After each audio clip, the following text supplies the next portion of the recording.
কিভাবে আপনি আপনার মোবাইলে অনেকগুলো জিমেল অ্যাকাউন্ট অ্যাড করবেন বা লগ ইন করবেন।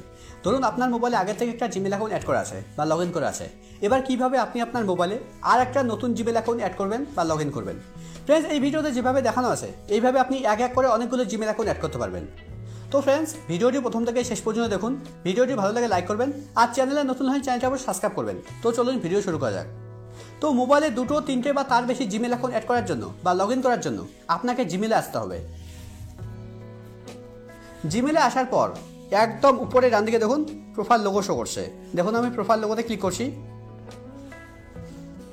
ফ্রেন্ডস দেখুন, আমার কিন্তু জিমেল অ্যাপে একটাই জিমেল আইডি লগ ইন করা আছে। আমি আমার জিমেল অ্যাপে আর একটা নতুন জিমেল আইডি লগ ইন করে এখানে এসে আপনাদের দেখিয়ে দেবো। এখানে একদম উপরে বাদিকে দেখুন একটা 3 লাইন আছে। আপনাকে 3 লাইনে ক্লিক করতে হবে। 3 লাইনে ক্লিক করার পর স্ক্রল ডাউন করে নিচে আসতে হবে। একদম নিচের দিকে দেখুন একটা অপশন আছে সেটিং। আপনাকে এই সেটিংয়ে ক্লিক করতে হবে।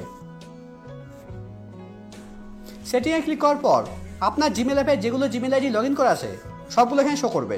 এখানে নিচের দিকে দেখুন একটা অপশন আছে অ্যাড অ্যাকাউন্ট। এবার আপনাকে অ্যাড অ্যাকাউন্টের উপরে ক্লিক করতে হবে।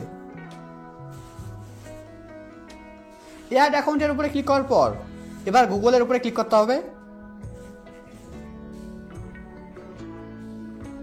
এবার মোবাইলের স্ক্রিন লক দিতে হবে। মোবাইলের স্ক্রিন লক দিলেই আপনার সামনে ঠিক এরকম পেজ ওপেন হবে।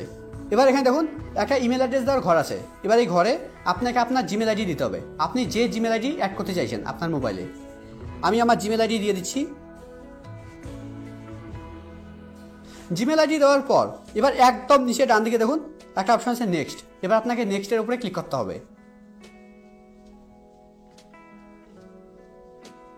নেক্সটের উপরে ক্লিক করার পর এবার এখানে আপনাকে আপনার জিমেল আইডির পাসওয়ার্ড দিতে হবে। আমি আমার জিমেল আইডির পাসওয়ার্ড দিয়ে দিচ্ছি। পাসওয়ার্ড দেওয়ার পর এবার একদম নিচে নেক্সটের উপরে ক্লিক করতে হবে।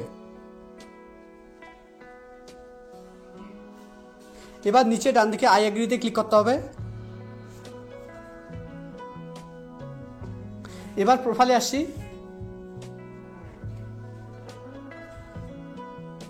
দেখুন আমার জিমেল অ্যাপে আর একটা নতুন জিমেল এখন লগ ইন হয়ে গেছে।